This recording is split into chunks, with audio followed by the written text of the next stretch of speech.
Okay, we're off and running. It is a midweek update. Joe with you here on the 22nd of March. This month has gone pretty fast for me. I can't believe that last week was expiration cycle, and now we got ourselves a Fed meeting.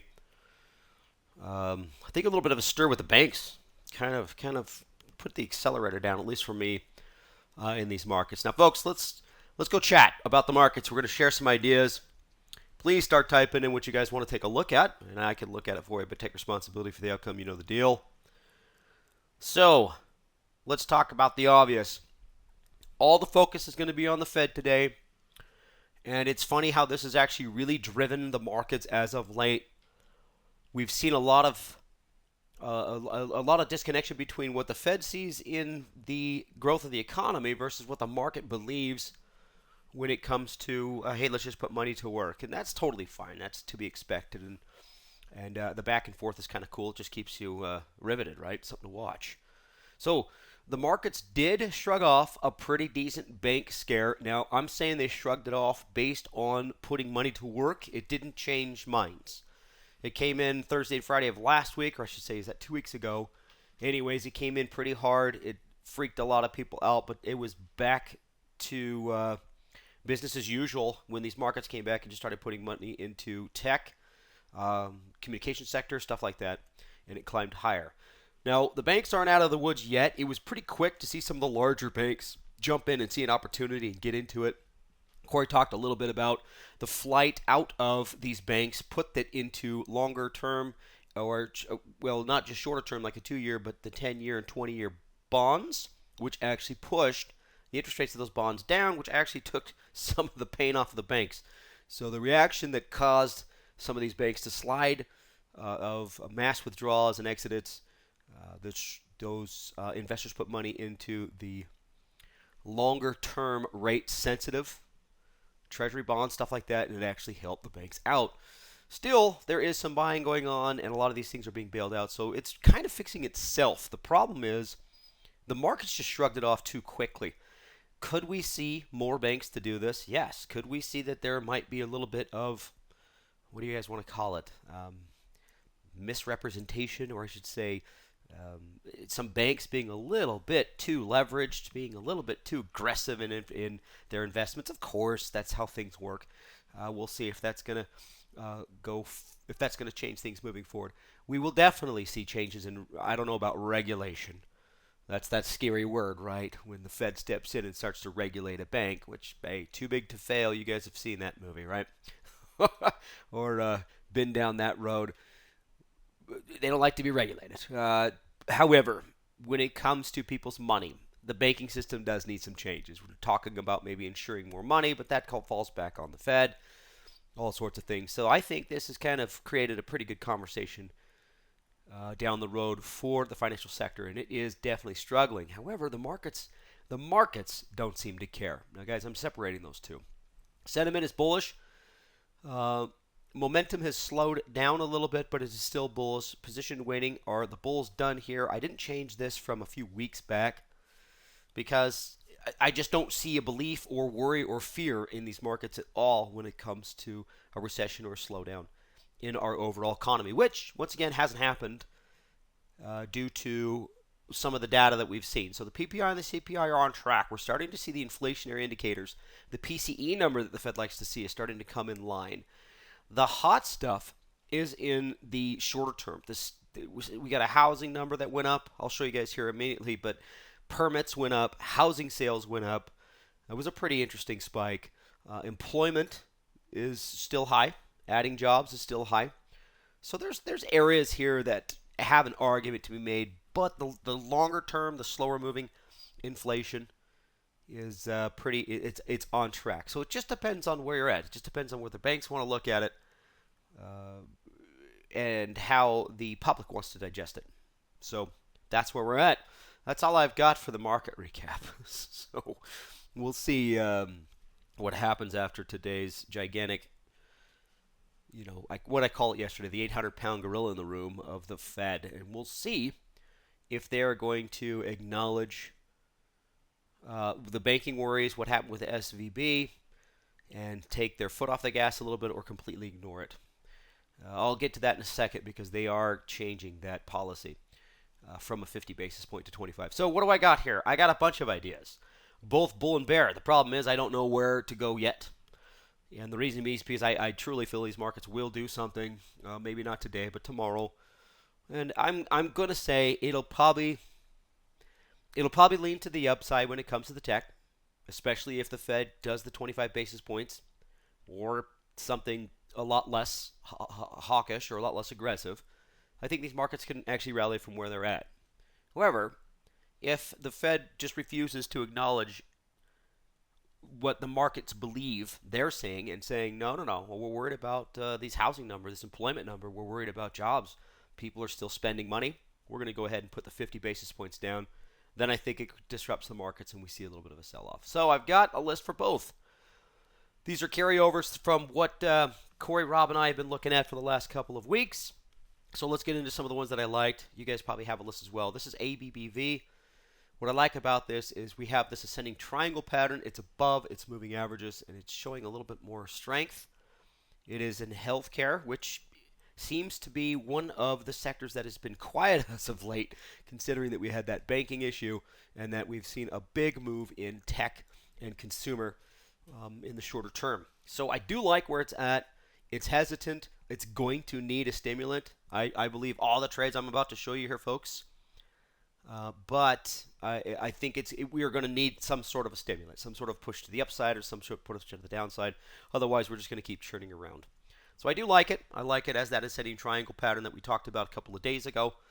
I'm not sure if this was from the weekend class or from one of the updates, but it's still in line, and it hasn't done much. What's difficult about the last couple of days, or the two previous days before a Fed announcement, they don't do anything, right? So we can't really have anything trigger.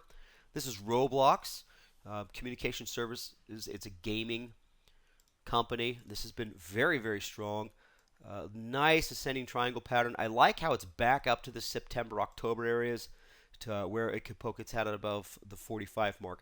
If you want to get in early, that's why we have diagonal spreads. Or you want to do a targeted butterfly, that's putting the cart before the horse. I would like to see a little bit more of a shoot to the upside, something like a candlestick like this.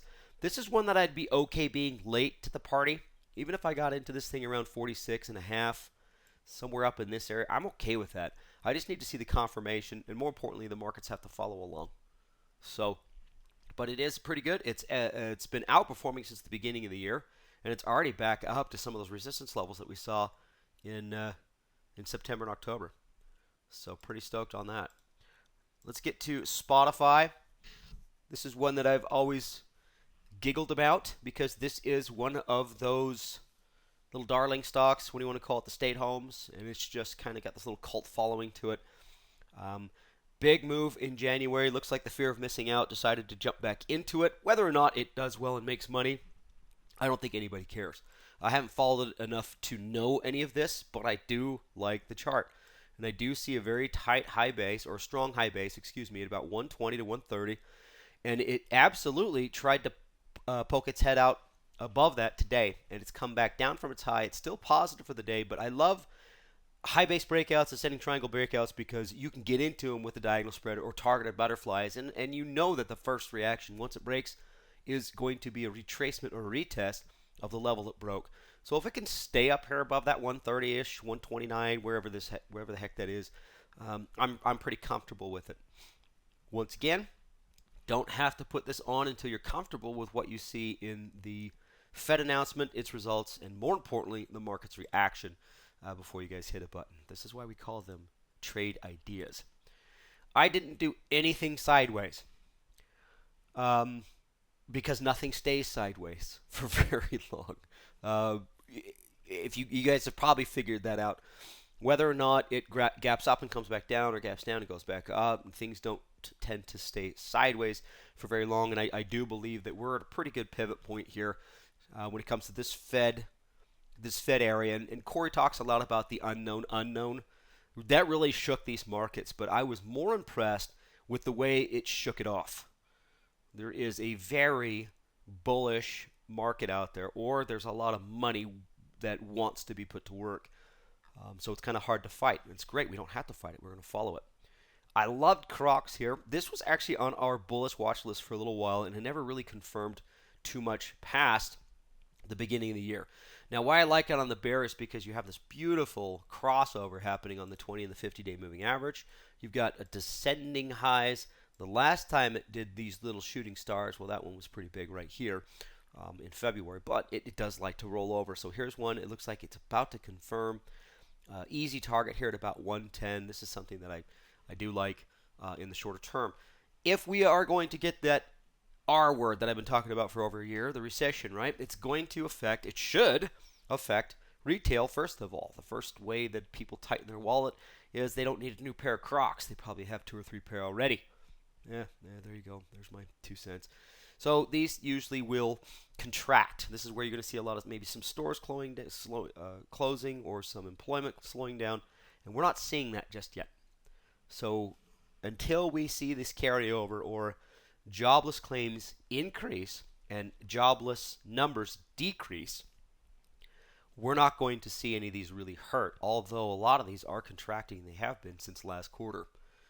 We'll see if that continues. Be patient with this one. I got it as a diagonal spread, 120, 110. Might be kind of fun. Let's move on to another one. This is absolutely another retail shocker, right? This is Ross Stores. I like it because of the gap that it had. And what's really cool about a gap is often people don't understand why they happen. So whatever caused this gap here, which was the end of the year, probably some numbers, discounted consumer cyclical, discounted apparel, whatever it was, has completely been forgotten over here. But what I like about it is the pattern itself. So if this is indeed going to slow itself out or hesitate here at 107, I actually like it rolling back over to 100, or even this targeted here that it had in November of last year, just below 100. This one you got to be patient with. Today's candle looks promising for our bearish trade, but this one you got to be a little bit more patient with. I wouldn't be surprised to see it actually come up and hit that 21st or get closer to that line I drew about 107. However, sideways to down, you could actually play that if you want to do something a little earlier. Okay.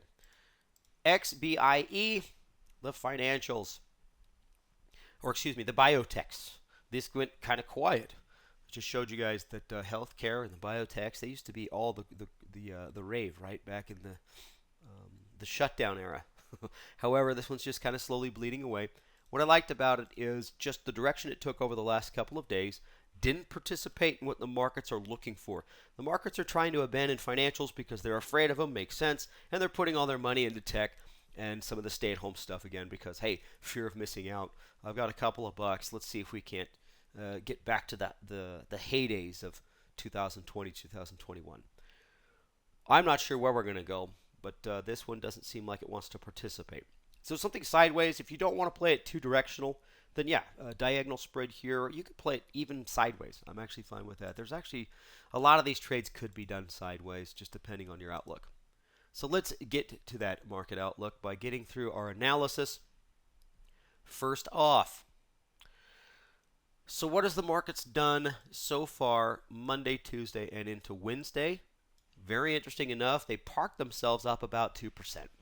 The Dow, the S&P, the Qs, even the Russell, about 2% across the board, 2.5% on the Russell. Oil shot up about 5%, and gold is struggling, down about 1.44. Now, this is just from Monday to Wednesday, and we saw this. And this might be something that's pretty interesting when it goes to this Fed announcement. The markets have a habit of actually putting in a little bit of weight before some sort of event, meaning I've seen them float up into almost every single Fed announcement in the last about year, I could say almost. They just float up, and they'll just park it. And then it's bad. It's an initial reaction, a couple of days, and then it climbs back out of it. I'm not sure if this is going to be the same. I don't expect it to be anything outside of the same, save this banking situation we're in. So here we are. There we're sitting. So let's see what the markets do. Here's this chart. In the long term, taking it for what it is, that's a high, and this is about to be a high.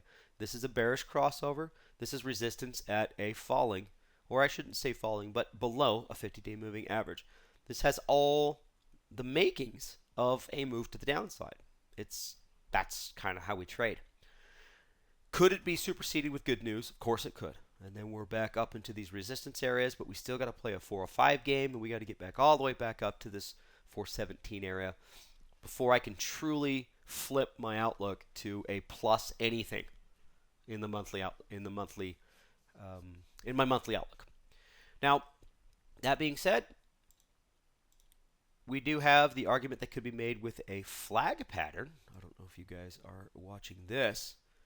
Sorry, boy, I cannot draw a line very straight here. There we go, somewhere around there. This could be a bullish flag pattern, which means we would have to have a breakout, pretty substantial, and then a retest. Sorry, guys, I want to slope that more to the right, but I'm just going to go back down to that 50-day moving average. Either way, we are in for some pretty good volatility.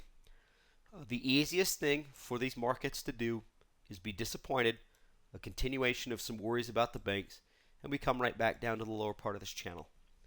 A harder thing for these markets to do, or what's going to be very difficult, is a break to the upside and then that first retest. Now we know that these markets can retest. They retest hard and they retest quick. This was pretty fast. That was pretty jumbled here. That was pretty fast. So it just depends on, do we do that from here or do we do that after we have a break to the upside? I truly think the way that the markets take this Fed announcement, and more importantly the talk afterwards, should dictate that, at least in the shorter term. Now the diamonds, won't spend too much time on it because these look very bearish. Very bearish. A lot more bearish than the SPY, and this isn't even really driven in the news. Understand the SPY, the banking is very specific to the SPY. It still has that lower channel. It is well below its 50-day moving average. It's having a rally back up to its descending 20-day moving average at a pretty good resistance area that it's set here December and the end of February. This looks super ominous. It's almost oh geez, I don't know, how do you say that? I don't know. It's almost a no-brainer to try to play this to the bear side. Okay, now that being said, nothing's easy, right? That's why it's trading. The Qs, complete different story. The Qs just want to break out. Now, I zoomed in quite a bit here. I kind of want to zoom out. If you guys have the ability, just go out a little bit further and you'll see that we're still below some of the highs that we came off of from last year. But this area is pretty significant. And we could call it this little bit of high base, this big range. You could call it an ascending triangle pattern. But it is tight. And it had no problem getting above that 50-day moving average, the 20-day moving average, the 300 resistance that it hit here at the beginning of March. And we are right back up to the euphoric levels that we saw at the beginning of January. One of the conversations that I've had with a lot of you guys, and when I teach these classes, it's the move that we saw in January, to me, felt like fear of missing out. To me, just felt like traders had a bunch of money, they wanted to put it in, and they wanted their tech stocks again. They wanted all the ones that did great last year, and they don't care. That's kind of what I got out of it, because the diamonds and the SPY did not do this. Here we are, right back there immediately after a pretty large bank from Silicon Valley, which funds techs, pretty much went wheels up, if you will, for a different expression. So SI, another bank, went bankrupt. SVB is getting purchased for pennies on the dollar, and this thing's right back to where it started. So this is not a financial worry. This is a tech want. There you go, my 2 cents. Let's get to the economic numbers. Now, I just did one snapshot here. It was pretty easy to do because it is light, but the thing that matters the most is our good old Fed funds rate. Now, you can see that this is expected to go from 4.75% to 5%. This is a quarter basis point, 25 basis points, excuse me. It was expected to be 50. Now, the ECB did 50, regardless, out of Credit Suisse. Credit Suisse had a problem. ECB said, we don't care. We're doing the full 50 because they are more afraid of inflation in their country than a bank, one of a very large bank, struggling. We're expecting the Fed to stay lighter, cutting that 50 basis point down to 25 basis point, which would be less hawkish. Now, if that comes in line, is that celebrated or is that expected? Now, if it doesn't, meaning the Fed will keep its foot down and do the full 50 basis points, yeah, I think we get a little bit of a tissy fit. And I can call it that because the markets aren't going to like it. But for how long, I don't know. It should be pretty aggressive. It'll be quick. But I don't know if it's going to send us into a downtrend. Okay, so that's it. Past that, this was a very interesting number. Existing home sales went up based on, I don't know, but building permits, that was last week, they went up. Interest rates have doubled. Home loans have interest rates have doubled, and we're still seeing a big push in home sales.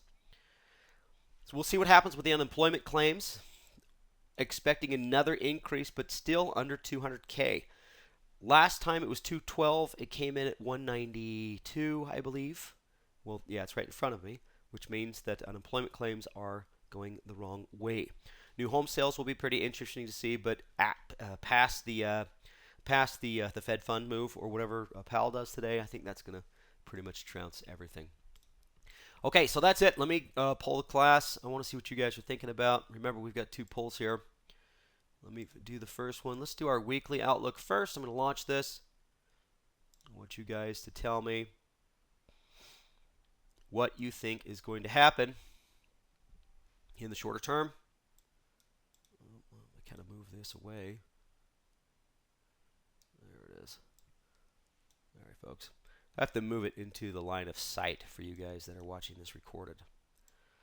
All right, so here goes our votes. Looking pretty good so far. 90% voted pretty confidently, right? 30 seconds. You guys already have an idea what you want these markets to do. Now, there's a big deal when it comes to what you want the markets to do and what the markets are going to do. Keep that for what it is. All right. We're stalling out here. 95% voted. Let's go ahead and close, and we'll share it. Oh. All right. Hopefully you guys can see this. Let's see. All right. Sorry, guys, I had to move my go-to meeting real quick. Audience view. Yeah, okay, you're seeing the results. Okay, 50% 0, 55% negative 1, 20% negative or plus 1. So we are definitely a 0 to negative 1. And that could be tough because of whatever the Fed does. It could be a negative 2 or a positive 2. But I understand when it comes to just the charts. I have to, without showing my hand yet, I do absolutely agree. I'm going to hide that poll. And we are going to run another one. This is the monthly outlook. Let's launch this bad boy. What do you guys think for the monthly outlook? Is this something that we can weather?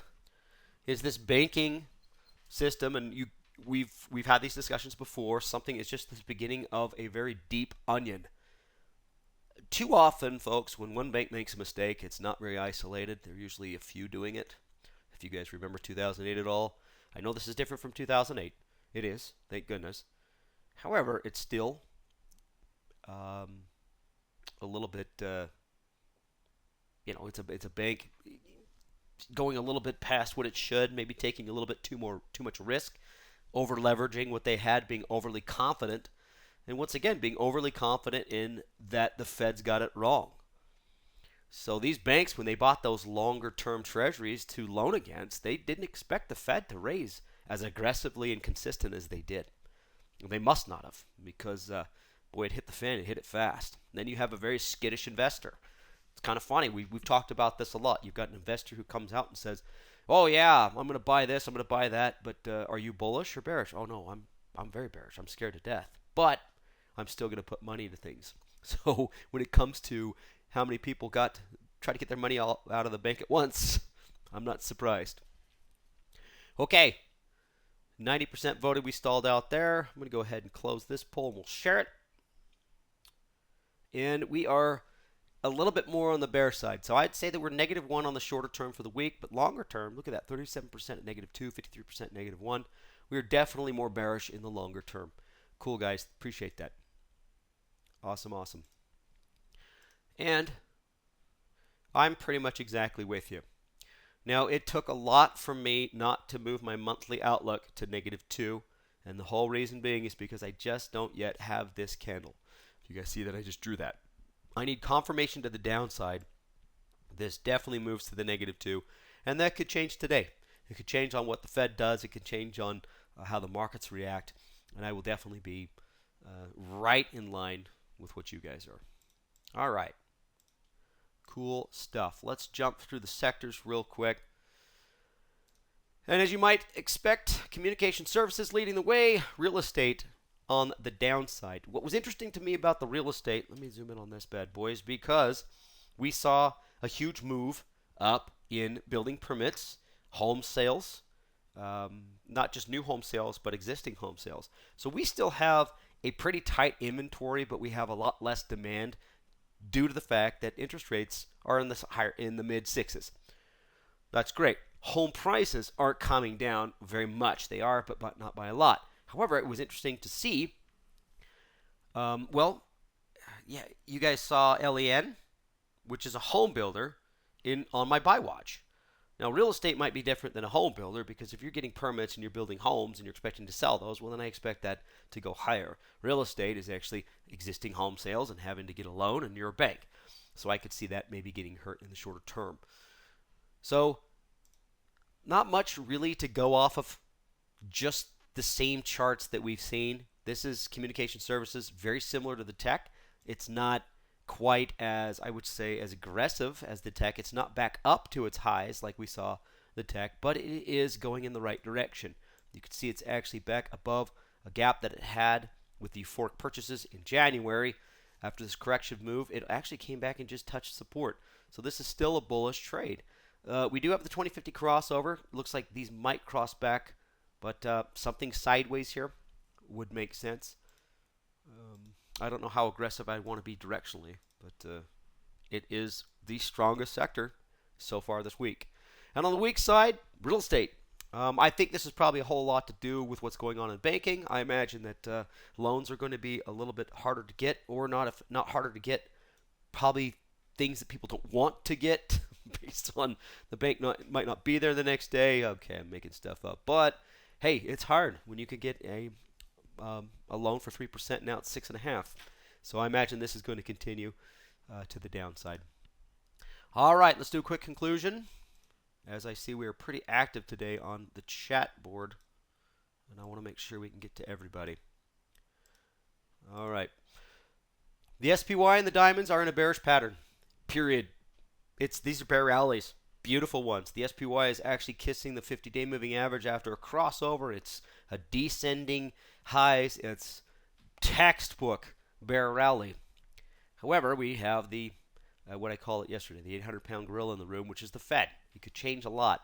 The diamonds also are looking a little bit more bearish than that. Now, the Qs are at their higher resistance level. This thing is trying to push out and break higher. We got all sorts of different things going on. So the Fed move will create volatility. I'm not sure if this is going to be the initial reaction that carries over through the end of the week, or if this becomes that head fake and the true move is Thursday into Friday. We've done enough of these guys. We know that that can happen. Keep in mind the expected to raise 25 basis points. This is revised already lower from 50 basis points. So if they are going to be in line with what is expected, it's already dovish from what they wanted to do. So the Fed is already making a dovish move. Whether or not they do it, it depends on what they do. So if we come in at the 25 basis points and the markets go south a little bit, it might be short-lived due to the fact that it should have been 50, or it was going to be, and maybe the Fed's taking into consideration this bank problem, some of the issues that we're seeing with treasuries, right? Some of that curve, that yield curve, which is flattening out finally. If they do the 50, then we might do something that Europe did. The ECB comes out and says, we don't care about Credit Suisse. We're worried about inflation and the impact it's going to have on the consumer once they lose their jobs. So that's hawkish. We'll see what happens. Forward-looking, bullish. That's the sentiment. These markets I don't think they've really cared about a recession. Maybe it's because they haven't felt it yet, or they don't expect it to be as bad. But since the beginning of the year, we've gone nowhere but up.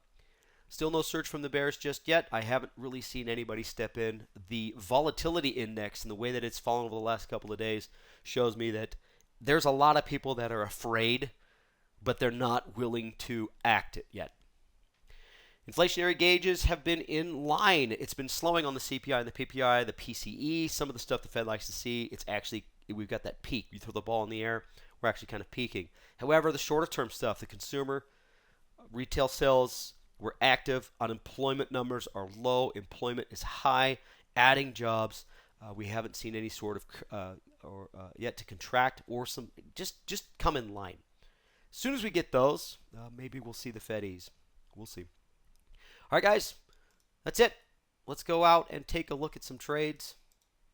I'm going to go ahead and drop this, and it looks like we're a little bit on the pessimistic side going into the Fed meeting. Oh, geez, what am I kidding? We're just red. Look at that, 0.15, 0.08 on the NASDAQ. We're absolutely flat.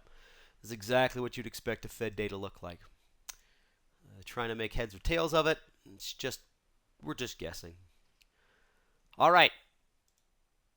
As expected, I've got myself a few things to read here, marathon-wise. I appreciate it. Oh, let's get started here. The first trade, TJX. This is from Jason. He's April 6th, bear put spread 75.73. Let me zoom in on this. Oh, it looks very nice. Very consistent with what we're seeing in the consumer area, right? We looked at Ross. We looked at a couple of them, and they do have this beautiful rollover. I like the candlestick. I like the follow through. It looks like it really wants to go down. You know, something that's probably pretty comfortable. I'd be comfortable getting into the bear side, of course, if there wasn't a Fed meeting coming. So if you can get into it early if you'd like. I'm totally fine with that, guys. What I love about the way that we trade here is you can set it up for max loss. Take the shot, take the risk, and see what happens. Fed comes in, doesn't cut at all. They're worried.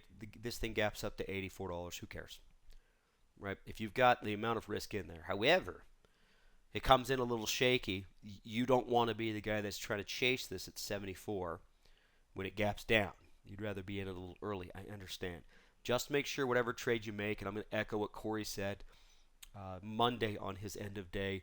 If you guys want to play that financial sector or anything, go for it. It's great. Keep in mind, it's going to be volatile and it's going to be super aggressive. So whatever outlook you have, you got to stick with it, position size for it, and don't try to be a hero. Just ride it out. All right. Excellent. It is down. Thanks, Jason. Okay. We've got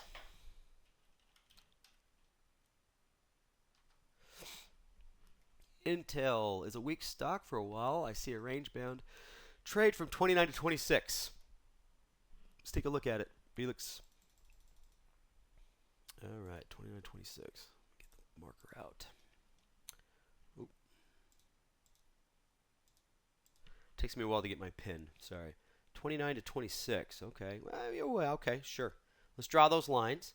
29 might be a little tight. You might want to blow that up to around 30. I'm just seeing some of these peaks up here.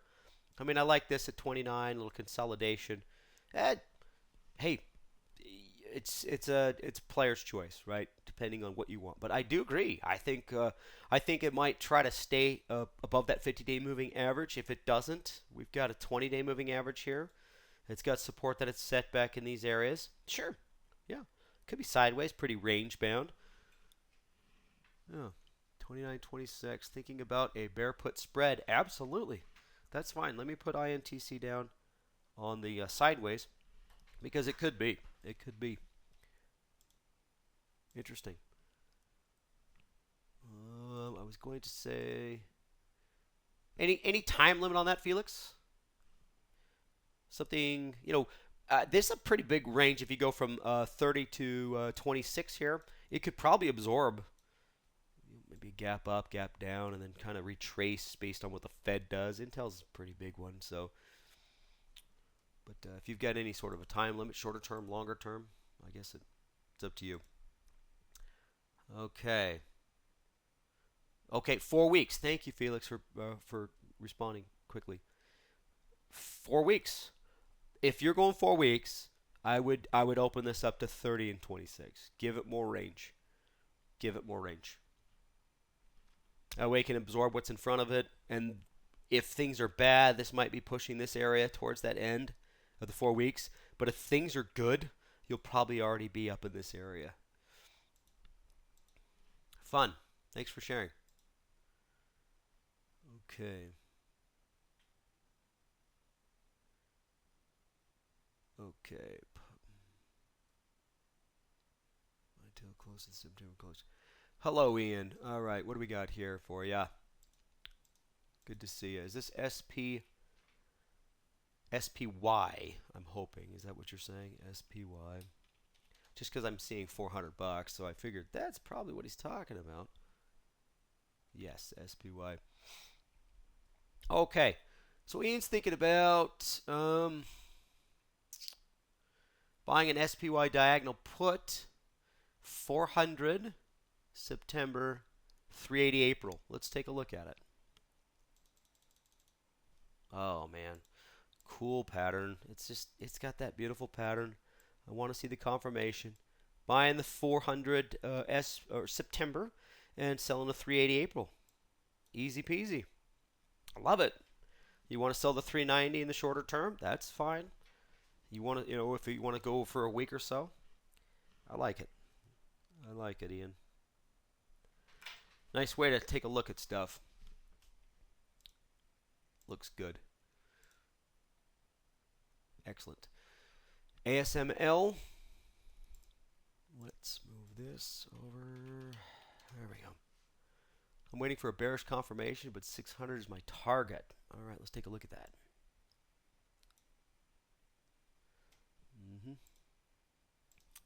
Oh, let me zoom in first. Sorry, folks. I get ahead of myself. I jumped to my pin too quickly. I got to realize if I zoom in, it's much easier for you to see, especially if you're watching this on your phone, right? $600 target makes total sense. It's its last support level. Bearish crossover. It's doing kind of the same thing that the S&P is doing. It's trying to roll over right at that 50-day moving average. Yeah, be patient. Wait for it to confirm. Yeah, I like it. Cool, Joel. Wait for this to confirm. You can wait for it to get all the way down to here, especially on a day like today. But the short-term target is definitely on that, right at that support. ASML. Excellent. Thanks. All right, Brett's looking at 3M. Let's zoom in on this. Ooh, wow. I'm telling him. There's a lot of bearishness in there, isn't there? I know that these markets are trying to be resilient. I'm trying to be positive too. It's just difficult. 105, 100 diagonal put with weekly short legs. Cool. I like it. So 105, 100, guys, you can see it's right between here and here. Excellent. Put that down. And then, oh, he's got Duke Energy as well. Let's take a look at Duke. Industrials and utilities, huh? All right. Cool. And on Duke, let me zoom back out. We've got ourselves a 95 put. Cool. Sure. What's great about the straight puts, if it hesitates itself here at 92 or if it wants to break lower, they're pretty easy to adjust. Just depends on the amount of money you can put into it. It doesn't hurt if you've got the availability to turn it into a diagonal for the shorter term. It's kind of nice to hedge that out. Maybe sell, do like a 95, 92 if they have it. Maybe 92 and a half. Or even a 90 if you want to open it up. Maybe take in a couple of bucks or whatever it does. But like them both. Thanks, Brett. John's asking my thoughts on, who is this? BLDR April 85.90 call spread. Wow, okay, yeah. Industrial building products. We've seen that quite a bit. In fact, Lowe's was sideways to down, wasn't it? It was something that we looked at a couple of days ago. But hey, builders, they're holding in there. John, on this one, I would be okay with something more credit-ish. It'd be nice to see it actually hit that 90, so I get the whole 85-90 range. It's aggressive, but why not open it up maybe an 80-90 credit spread? That way, if it doesn't quite get there, it kind of lowers itself, like a bull put spread. That might be something to look at, just in case it can't get over that hump. Let me go ahead and put it down on the bull, BLDR, and I'm going to put a sideways on there too, just because it might hesitate. Let me draw this for you. These head and shoulders are difficult to see unless you see them. So it just needs to get above that 85. And I think I'd be a little bit more bullish on it. Excellent.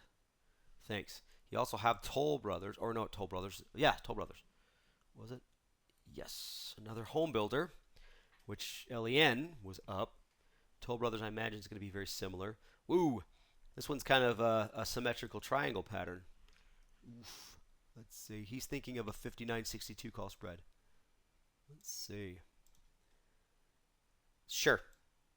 Now, yeah. Now, so these symmetrical triangle patterns, they'll break either way, and that's actually a pretty good target. This would be your first target, but you probably want it to break. You'll probably expect it to break higher. On the downside, your target would be 56. But it is a very tight symmetrical triangle pattern, and it's doing pretty well considering. Let me put Toll Brothers down on the bull as well, just to see if that breaks. Thanks, John.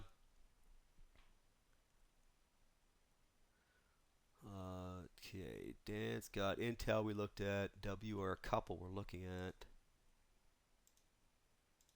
Let's do W. What else you got? Disney and BAH. Okay. Seems to be consolidating. Sure, yeah. Wayfair, it's tight. It's down here. It's got massive support at that 30. It looks like it's probably trying to just roll around 35, 30. This could also fall apart with the markets, though. Let me put that down. I'm going to put down a bunch of sideways today, folks, with like a down arrow here, just because of where the markets are at. Let's take a look at Disney as well. This one's a little bit more bearish to me. Kind of a gap up there. Let me zoom in. Yeah, kind of a gap up. If it confirms, nice roll over to maybe 90 and a half. I'm going to put Disney on the bear side. And what was your other? BAH. Cool. All right, thanks, Dan. Yep. Yeah. Okay. Let me zoom in on that. Very similar patterns. Very similar. BAH. It's like these markets are just waiting to get acknowledgement to go down. That's how it feels, at least. I'm not sure. Okay, NVIDIA. This is the most talked about stock I've seen in quite a bit. It's the front runner in AI. It's changing the world. And people truly believe in this. They're looking strong for potential bullish trade depending on how the Fed goes. Absolutely, Justin. This is an absolute high base breakout and has been a couple of times. I know this thing was actually downgraded by a couple of companies. Looks like nobody paid attention. For sure, I'll put NVIDIA down on the bull side. It looks a little extended. However, if the markets go south, can this absorb it? Sure. It's the stock that people like. It's doing pretty well. It's leading, and it's checking all the boxes. It's a semiconductor. It's progressive. It's a tech. It's computers. It's expanding. It's AI. It's everything that people want right now. And so this would probably weather a couple of storms. Whether or not you believe in it doesn't matter. It's what it's doing that matters. Let's take a look at Meta. Yeah, high base above that 200. I'd be okay sideways to up on Meta, honestly. If it could just stay here, that would probably be the most ideal. Above that 200, so sideways to up. I'll put it down on the bull, but I will also put a sideways on it. Because for Meta doesn't, I mean, it's been in this range here since it's gapped up since February. Slightly lower, slightly higher. It's not really doing much of anything. All right, one more here. For Justin, this is going to be peak 24 puts, initial target of 18. All right, let's take a look at it. Okay, sure. That must be kind of a projected 18, right? Maybe Fibo. I'm fine with that. Straight put. Just let it bleed off. Real estate, right? REIT. Builders are doing good. REITs aren't. Interesting. Peak. Okay. Okay. What effects does this have on row and the pricing and options? Whoa, Sebastian. Great question. What does this have on row when it comes the effect rates? The volatility will supersede it. A row is basically the free rate interest rate change on options. What's tough about this is unless it's a massive rate immediately done out of nowhere, the prices will adjust very quickly. So the problem you run in with row is it's already been compensated for with volatility. And you bring up a great point because does row have an effect on options? Yeah, it's one of the Greeks. It's usually superseded by an already overinflated volatility. And I like to think of it this way. Think about if you have a change. Oh my gosh, I don't even know how to explain it. Um, okay, let's say you have an infection. This is a great way to do it. This is kind of creepy, but okay, let's say you have an infection in your tooth and it swells up, and the first thing you notice is how painful it is. You can't even touch the side of your face, and it hurts. The dentist goes in and they identify that one tiny tooth that's causing all of this pain. But the pain is already being caused, the inflation is already there, and it's already a problem. Row would be the infection in the tooth, and volatility would be what we feel and how we touch and where we have to identify it. So I guess what I'm saying is it is such a small impact based on the rest of the Greeks and how they will react for the interest rates that it's something that's really unnoticeable. Now, when it's noticeable is let's say that we are in leaps. We're in leaps for 2026. We will notice a change in that option if it is one that actually participates in dividends and things of that nature. Sorry, that's probably I could do a full class on that. Sorry about that, Sebastian, but hopefully that kind of answers what you're looking for. All right, cool. Like I say, you're not going to notice it. When you pull up an options chain, you're not going to notice it. It'll already be, the bid and ask will already be inflated by the volatility itself. Fun question. Matt, NLY. Where are we at here? Ooh, another. Is picking on REITs just because I said real estate was the weakest sector? Good. Got a 19, 16 and a half diagonal put spread. That is right up your alley. And I like it. Like it. Love it. Cool. Good trade. Let it bleed sideways to down. Diagonals are great. Thanks, Matt. NLY.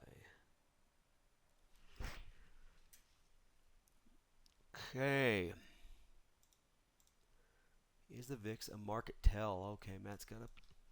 I don't know. Let's take a look at it. Now, it's interesting. I do the @VIX here. You guys have probably seen me do this before. But it's actually a little bit easier if you hit the chart button. Then, once you get this little active chart, you can actually zoom in on this bad boy, right? Because before you can't. There you go. You're welcome. There's the tidbit for today. Trying to tell us the FOMC's impact on the market will result in a market move up. And yes, it kind of does. There is a complacency since Monday. I mean, this is this gap up. This is one of the largest banks in California. Just went belly up, right? And so we get to shoot to the upside. I was touting, hey, here we are back into the 28 level. I'd like to see it more in the 30s because that's true fear. But we came right back down, and these markets went right back up. It was the markets absorbed this situation faster than it's been absorbed because it's still being fixed. Yes, the complacency in these markets is very high. So the expectations are a 25 basis point hike and a little bit more dovishness moving forward. That can all change if the Fed raises 50 or whatever, but the markets are pricing in something a little bit more dovish. So you're correct on that. Yep. Okay. Great stuff. Hopefully that guys that helps because I liked the charts. Those active charts are kind of fun. All right, let's take a look at Etsy. Consumer cyclical here. Oh yeah, Sebastian's taking a look at a bear rally. Need confirmation to the downside. Absolute comes up here. Volume, look how light that volume is the way it comes up, and it's kissing that 20-day moving average. He needs confirmation to the downside, and that's a great trade. ETSY. All right, guys, cool. Excellent. Thanks for the participation. Great work. Let me go ahead and type these up. Let's see what the markets are doing as we get closer to that Fed meeting. Coming up here, went a little bit longer than usual, but all right. So we've got a good combo of both bull, both bears in different types of sectors, in different types of mentalities when it comes to people's outlook. We do have a very down the line divided outlook when it comes to how these markets are trading versus what's expected. I lean more towards the bearish side for sure. I see some things in the tea leaves that make me a little nervous, but these markets are not afraid to go higher, and they have been. So we'll see what happens after today. There is our list. I do appreciate all of the participation. It's going to be interesting to see what happens with these markets here in the next couple of hours. And as always, just follow your plan. There's plenty to trade out there, up, down, and sideways, obviously. So just kind of pick your spots. Don't overtrade. I know I've got a lot of you guys that have a bias, and you're very good at it. So stay with that bias, but don't overtrade. If the markets fall apart here, I'm okay Friday and Monday getting into some bears. If the markets shoot up because the resiliency came out, that's okay. We can get into some bulls come Friday or even Monday. That's what we have the weekend class for. Thanks again so much for your participation, guys, and we'll talk to you next time. Bye, folks.